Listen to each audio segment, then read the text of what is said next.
माध्यम से माननीय मंत्री जी से जानना चाहता हूं, क्योंकि हमारी ये एनडीआरएफ की 14वीं बटालियन जो मंडी जिला के बहना में जिसका मुख्यालय था, लेकिन टेम्परेरी इसका हेडक्वार्टर जो है वो सुंदरनगर में बनाने का काम उसमें शुरू हुआ था, क्योंकि इसकी जमीन का बीएफसी केस बनना था, जिस कारण से अभी मंडी में ये ट्रांसफर नहीं हो रहा था इनका हेडक्वार्टर।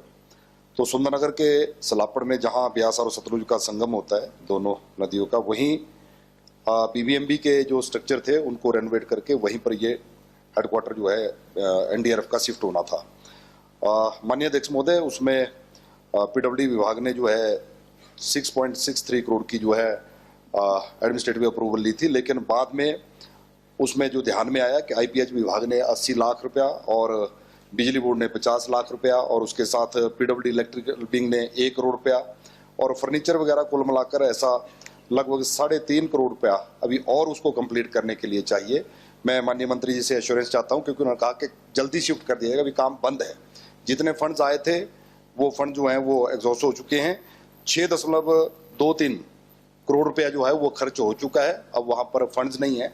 जल्दी से जल्दी मैं चाहता हूं, क्योंकि 6 करोड़ से ज्यादा की राशि उस पर खर्च हो चुकी है। अब जो 3.5 करोड़ रुपया और चाहिए, जो एडिशनलिटी जो है मांगी गई है, मंत्री जी मुझे आश्वस्त करेंगे कि जल्दी से जल्दी ये पैसा आ जाए ताकि वो कंप्लीट होकर एनडीआरएफ की बटालियन वहां शिफ्ट की जा सके। माननीय मंत्री जी।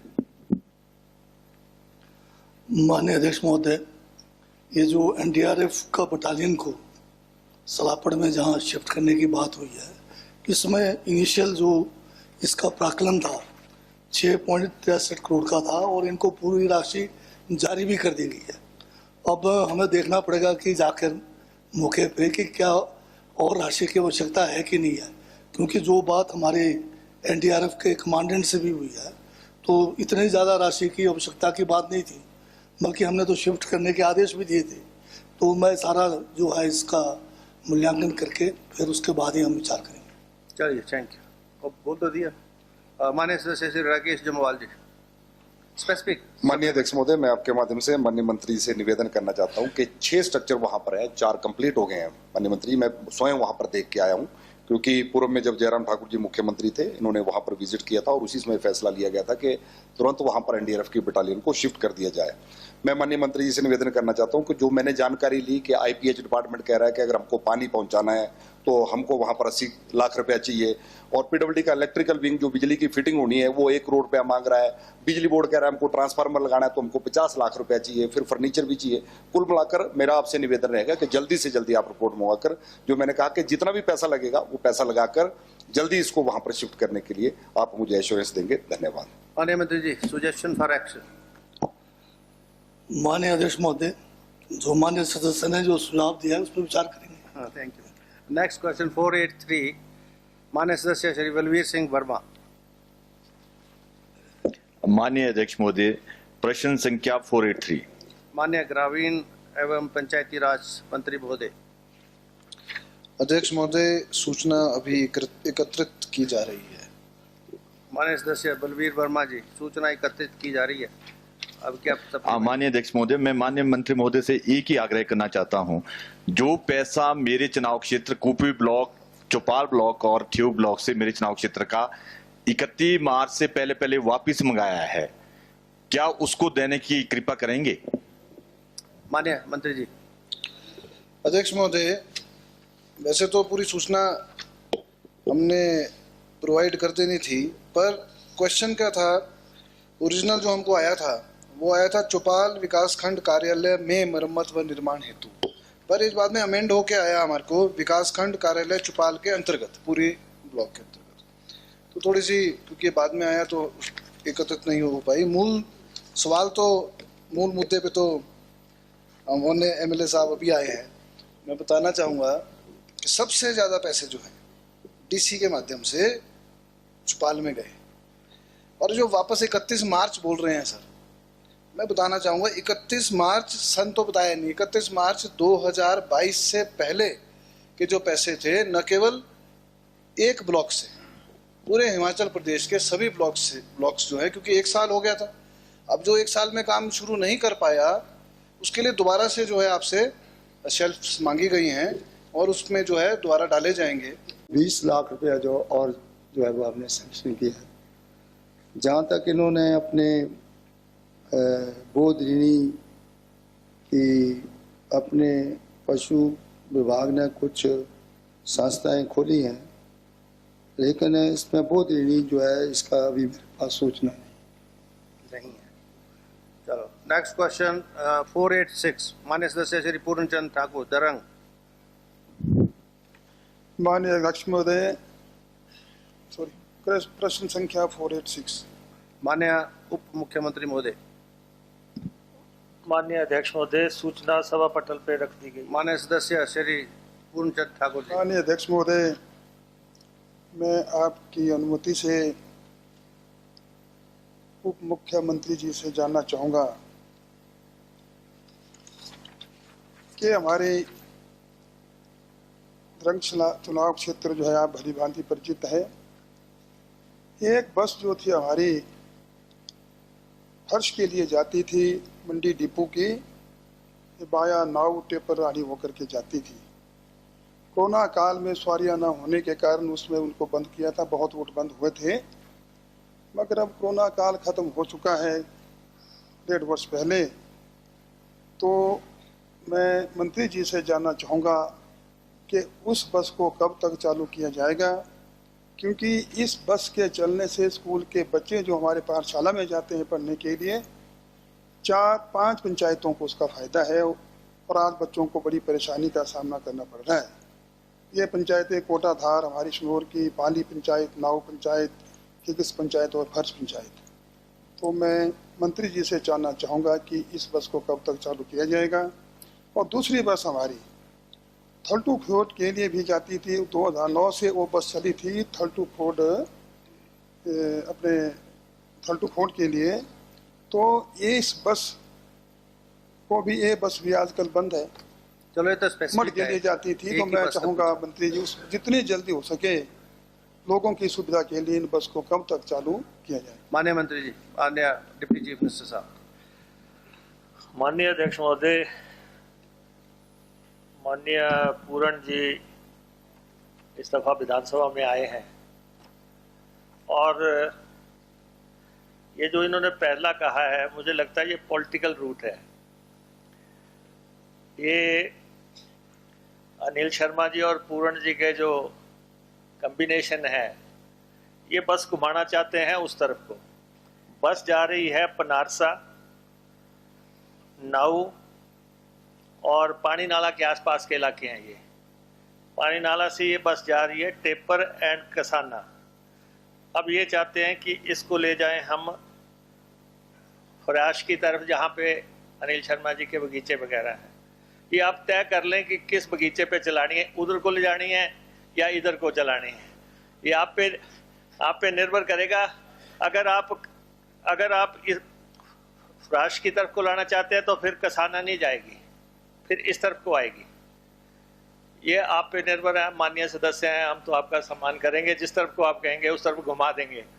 लेकिन और दूसरी जो आपने कही बस जो है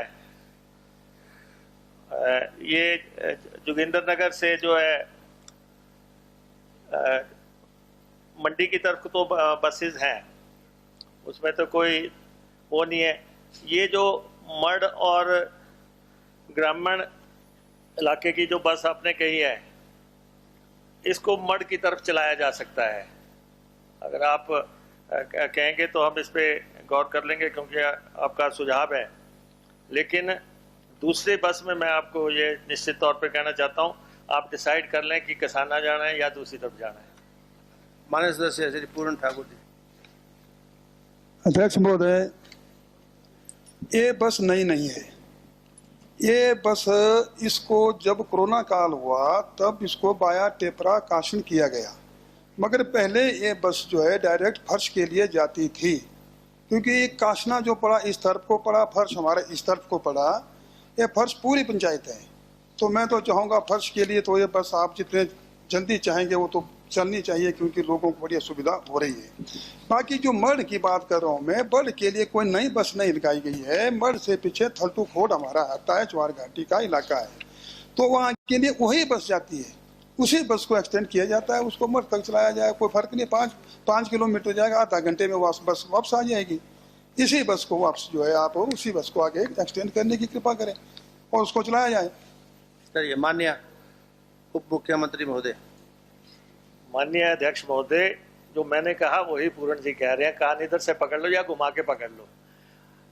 मैंने आपको कहा कि जो दूसरी बस है जोगिंदर नगर वाली, वो जैसा आप कहेंगे हम ले जाएंगे, लेकिन कसाना वाले पे जिस बात पे आप गोल हो रहे हैं, आप हमें बता दो कि उस तरफ ले जानी है कि इस तरफ ले जानी है। एक तरफ चलेगी ये ऐसा नहीं है, ये तो नई बस संभव नहीं है, वो तो उपलब्धता पे निर्भर है।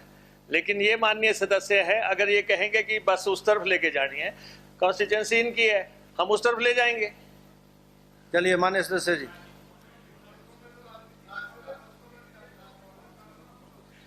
हमारा देवा खान से होकर के बस आती है, मगर जो दूसरा जो है, दूसरी जो हमारी है फर्श, हमारा जो है एक बस हमारे नाव से एक सड़क जो है फर्श के लिए गई, एक फर्श हमारी काशना के लिए गई।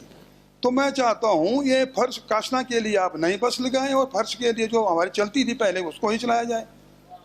माननीय मंत्री जी, चैम्बर में बुला के कर देना। उपाध्यक्ष महोदय, ये तो जयराम जी बंद कर गए, ये बस तो इन्होंने बंद की है। और उस समय की रिपोर्ट है कि वहाँ पे सवारी नहीं थी, तो इसलिए उस वक्त के ट्रांसपोर्ट मिनिस्टर भी बैठे हैं, उधर सवारी नहीं थी, इसलिए जो है उस बस को बंद किया गया है। नई बस नहीं मिल सकती, इस समय उपलब्ध नहीं है। आपको ये फैसला करना है कि इधर को कहाँ तक घुमानी है, मैं डिपार्टमेंट को निर्देश दे दूंगा, बाकी इससे आगे जो कुछ करना होगा वो चैम्बर में बैठ के कर लेंगे। नेक्स्ट क्वेश्चन माननीय सदस्य श्री नेक्स्ट क्वेश्चन 487 माननीय सदस्य श्री रवि ठाकुर, लाहौल स्पीति। माननीय अध्यक्ष महोदय, क्वेश्चन नंबर 487। माननीय उप मुख्यमंत्री महोदय 487। अध्यक्ष महोदय, सूचना सभा पटल पे रख दी गई है। माननीय सदस्य श्री रवि ठाकुर। माननीय अध्यक्ष महोदय, विभाग ने जो आप सभा पटल पर रखा है, इससे ये साफ किया है क्या? मैं माननीय मंत्री जी से जानना चाहता हूं कि यहाँ पे बहुत ज़्यादा दिक्कत आ रही है, लोगों को परेशानी आ रही है और यहाँ पर बहुत ज़्यादा ज़रूरत है डंगे लगने की, रिटेनिंग वॉल, ब्रेस्ट वॉल जो लगनी है, क्योंकि इन्होंने इसमें प्रावधान में ये जवाब दिया है कि 97 करोड़ रुपए इसमें खर्च होगा पैसा, और अभी उसके पैसे का प्रोविज़न नहीं हो रहा है। तो अगर पैसे का प्रोविज़न नहीं हो रहा है तो शिफ्ट करने के लिए जो मेरा प्रश्न था उसमें ये कह रहे हैं कि जो हमारा फॉरेस्ट क्लियरेंस एक्ट है, FCA 1980 का, और उसके तहत जो जंगलात महकमा है, इसमें पर्यावरण और जो मौसम बदलाव का विभाग है भारत सरकार का, उन्होंने इसको रिजेक्ट कर दिया है मामले को। तो इसमें मैं ये आपसे जानना चाहूँगा कि जो फॉरेस्ट राइट एक्ट 2006 में बना था, पीसा एक्ट 1996 में बना था पंचायती एक्सटेंशन के अप्रूवल्स के लिए, और फॉरेस्ट राइट एक्ट खास तौर से बना था हमारे ट्राइबल्स में जो वितरण हो रही है, जितनी भी भूमियाँ अभी ज़मीनें वितरण हो रहा है उसको लेकर हुआ था। क्या उसके तहत आप ये ज़मीनें वहाँ पर देंगे और लोगों को वहाँ पर शिफ्ट करेंगे? क्योंकि ये बहुत ही ज़्यादा ज़रूरी मामला है, क्योंकि वहाँ पे ब्रेस्ट वॉल और रिटेनिंग वॉल्स भी नहीं लगाई जा रही है। रात को लोग सो नहीं पाते, वहाँ पे जो पत्थरों की गड़गड़ाहट होती है पानी से बहने के साथ, तो उससे भी ज़्यादा परेशानी। और जितने भी इनके वहाँ पर ज़मीन थी वो भी बह चुकी है। माननीय डिप्टी चीफ मिनिस्टर साहब। माननीय अध्यक्ष महोदय, मैं माननीय सदस्य की चिंता से वाकिफ हूँ, लेकिन दो बातें हैं कि एक तो ये 97 करोड़ की चैनलाइजेशन की प्रपोजल बनी और इसकी फंडिंग का कोई प्रोविज़न नहीं बन रहा है, क्योंकि यूनियन का सारा जो दबाव है वो जल जीवन मिशन पे लगा हुआ है।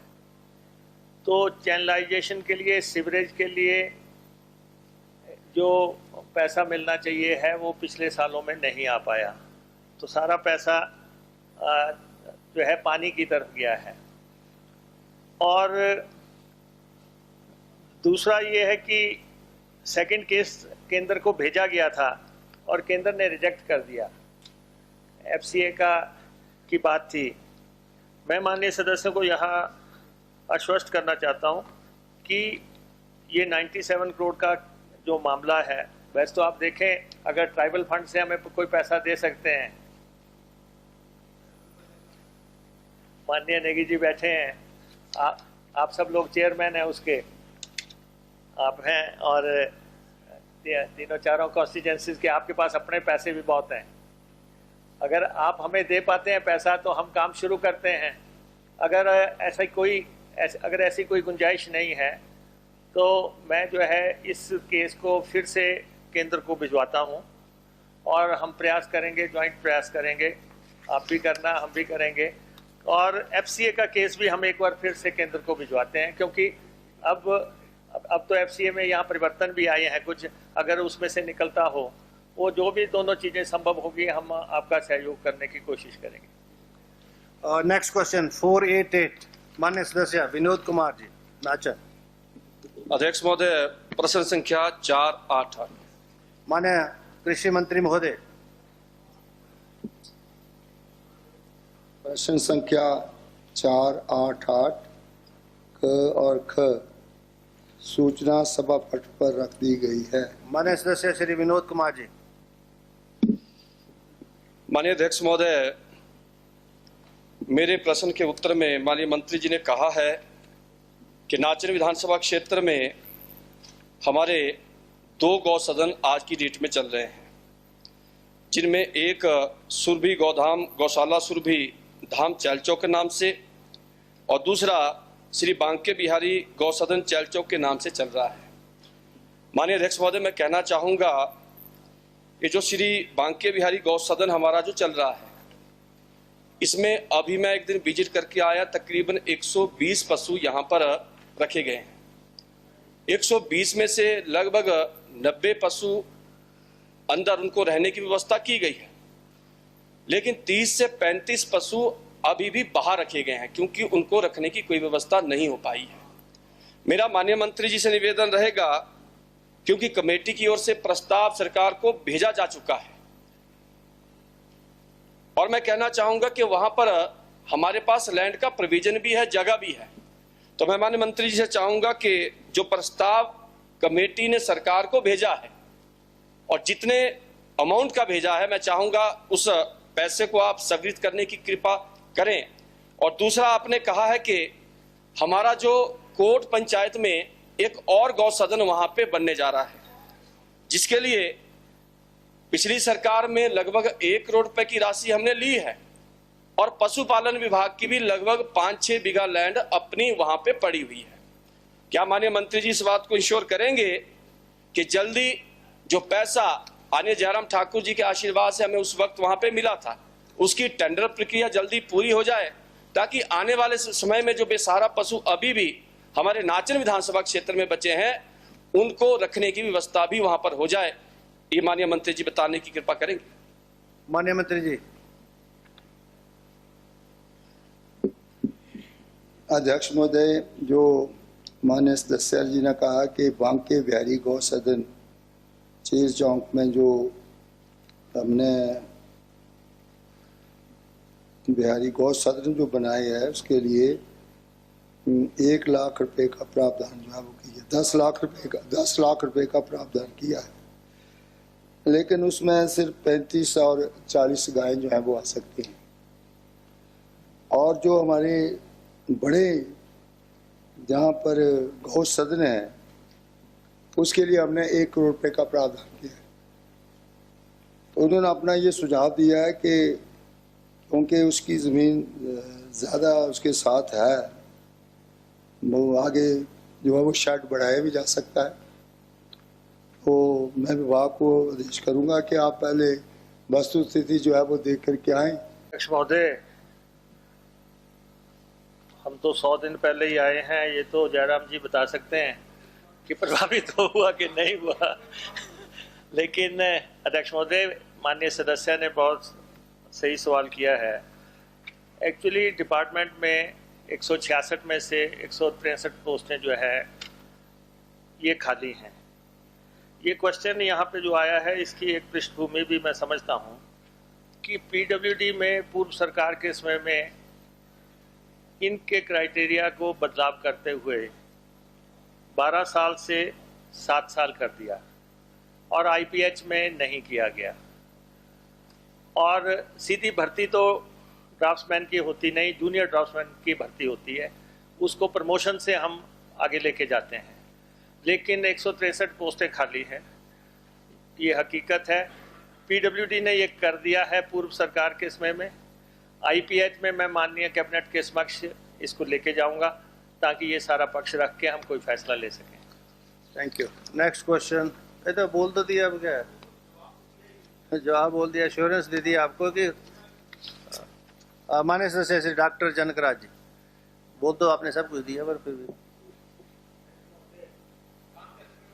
मैं वही पूछ रहा हूँ सर, विभाग का कार्य प्रभावित हो रहा है कि नहीं? माननीय मंत्री जी। माननीय सदस्य आईजीएमसी जैसे संस्थान में एमएस रह के आए हैं, इनको सब कुछ पता है। प्रभावित हो रहा है। नेक्स्ट क्वेश्चन 491, माननीय सदस्य Shri Chandrashekhar Dharampur, absent. Next question 492, माननीय सदस्य श्री इंदर सिंह गांधी बल। प्रश्न संख्या 492। माननीय डिप्टी चीफ मिनिस्टर महोदय। माननीय अध्यक्ष महोदय, सूचना सभा पटल पे रख दी गई है। माननीय सदस्य श्री इंदर सिंह गांधी बाल। माननीय अध्यक्ष महोदय, मैं आपके माध्यम से मंत्री महोदय से जानना चाहता हूँ, जो भूमि के कटाव को रोकने की मैंने बात कही है, वहाँ एक निरकारी भवन भी है, डीवी स्कूल भी है और साथ ही जल शक्ति विभाग का पंप हाउस भी है। वहाँ इतना कटाव हो चुका है, दूसरी तरफ खेलने का मैदान है, कंसा मैदान, इतना कटाव हो चुका है कि खतरा बना हुआ बच्चों को जाने के लिए, या जो कर्मचारी वहाँ पंप हाउस में रहते हैं उनको खतरा बना हुआ। कल परसों इतनी बारिश हुई कि वहाँ पानी जो है उफान जो ऊपर आ चुका। लेकिन माननीय मंत्री महोदय जी का जो जवाब है, वो जवाब ऐसा है कि कन खेता में और कुड़ी बेता में। ये तो लंबी बात कर दी, 1800 मीटर लंबी लाइन बिछेगी जब तटीयकरण स्फीति खंड का होगा। मैं चाहता हूँ इसको तुरंत किया जाए ताकि उस पंप हाउस को भी बचाया जा सके और उस डीवी स्कूल के जो बच्चे वहाँ पढ़ते हैं उसको भी बचा सके। साथ साथ जहाँ निरीकारी भवन है, सत्संग भवन है, उसको भी जा सके, ये मेरा आपका कहना है। साथ वहाँ कंसा पुल है, उसका भी नियोजन हो रहा है और उसको भी खतरा बना हुआ है। ये मेरा आपसे आग्रह है, जहाँ बच्चों के खेलने का मैदान होता है उसको जरूर बचाया जाए ताकि हमारे बच्चे जो बुरी आदतों में पड़े हुए हैं वहाँ खेले और वहाँ अच्छाई मिले, ये मेरा कहना है। माननीय मंत्री जी, डिप्टी चीफ मिनिस्टर साहब। माननीय अध्यक्ष महोदय, माननीय सदस्य को ये मालूम है कि 485 करोड़ रुपए की योजना केंद्र को भेजी गई थी और इस डीपीआर की जो है टेक्निकल एडवाइजरी कमेटी ने तो 2022 में मंजूरी दे दी, लेकिन इसकी इन्वेस्टमेंट की क्लियरेंस अभी तक नहीं मिली है। और बड़ा प्रोजेक्ट है, 500 करोड़ रुपए के आसपास का प्रोजेक्ट है। और मैं इनको यही आश्वासन दे सकता हूं कि हम भी प्रयास करेंगे, केंद्र में आप भी अपने रसूख का, अपने प्रभाव का इस्तेमाल करके ये पैसा हमें मंजूर करवाएं, इन्वेस्टमेंट क्लियरेंस हमें दिलवाएं। वैसे भी वहाँ पे जो एयरपोर्ट बनना है उस नज़रिए से भी ये परियोजना बड़ी इम्पोर्टेंट है। तो अगर आप सहयोग करेंगे तो मिलजुल के इस मसले को आगे बढ़ाते हैं। माननीय सदस्य इंदर सिंह गांधी जी, क्विक। मोदी जी कह रहे हैं कि जो स्फीति खंड का तटीयकरण है वो तो इससे 1800 मीटर दूर है। जहां मैं कंसा चौक की बात कर रहा हूँ वो कंसा खंड है। मैं उस क्षेत्र की बात कर रहा हूँ जहाँ इरोजन हो रहा है और भूमि कटाव हो रहा है। उस स्कूल को बचाए जाने के लिए, उस पंप हाउस को बचाए जाने के लिए, जो साथ में खेल का मैदान है उसको बचाने की मैं बात कर रहा हूँ, वो कब तक होगा? ये मेरा कहना है। महोदय, इस परियोजना के अंतर्गत सुकेती खड्ड से कंसा खड्ड के दोनों ओर 1800 मीटर की लंबाई का तटीकरण प्रस्तावित है। इसी में प्रस्तावित है ये। तो अब आपने योजना इतनी बड़ी बना दी 500 करोड़ रुपए की, स्टेट से 15 लाख रुपए दिए हैं। चलिए हो गया। तो स्टेट से तो 15 लाख दिए हैं, ये पैसा तो केंद्र से ही आएगा और वहाँ इनके प्रभाव का बहुत हमें फायदा हो सकता है। तो आप ये करें, हम भी प्रयास करेंगे एज ए डिपार्टमेंट मिनिस्ट्री, हम भी प्रयास करेंगे। लेकिन 500 करोड़ की परियोजना है और ऐसा है जब चलती हो तो चला लेनी चाहिए, आपकी चल सकती है। चलिए नेक्स्ट क्वेश्चन 493।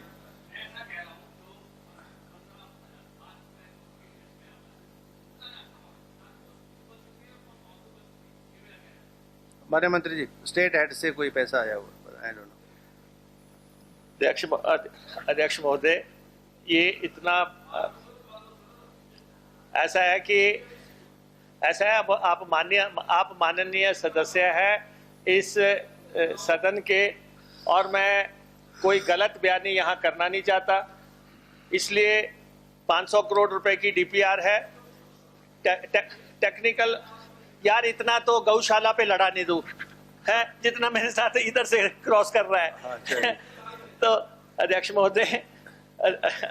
महोदय टीएसी ने कर दिया है, इन्वेस्टमेंट क्लियरेंस के लिए प्रयास करेंगे। चलिए नेक्स्ट क्वेश्चन 493। माननीय सदस्य Chaitanya Sharma, absent Gagret.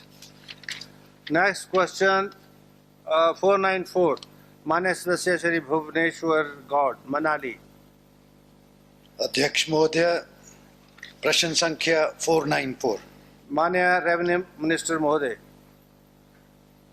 Speaker sir, question number 494. The information has been laid on the table of the House. माननीय सदस्य Shri Bhubaneswar Gaur. Sir, according to the information which is laid in the House, 271 people have been allotted 2 to 3 biswas of land in the state in the last 3 years. I would like to ask the Honorable Minister, how many people have applied for 2 or 3 biswa land in the whole state? Until when does the government feel that all these people can be adjusted in the near future? Enough. माननीय मंत्री जी।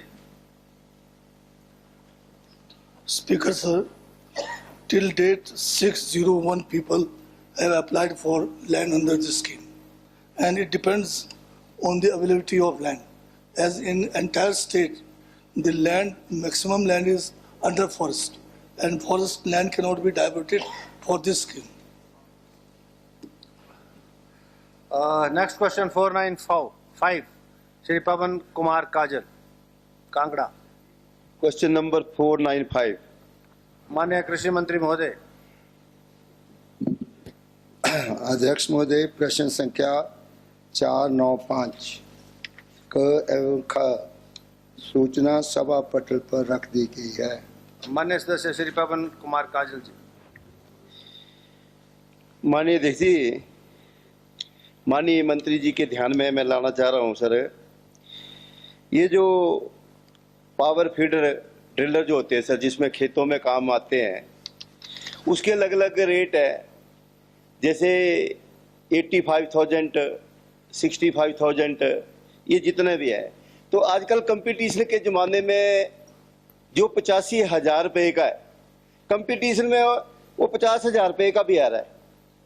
तो मेरा आपसे ये जानना चाह रहा था, कंपटीशन में 85,000 रुपये का, वही 50,000 रुपये का आ रहा है, तो इसकी जो सब्सिडी है जब डिपार्टमेंट में देते हैं तो डिपार्टमेंट वाले बोलते हैं कि इसका जो बिल है, इसका 85,000 रुपये का बिल लेके आओ, और किसानों को वही 50,000 में मिल रहा है।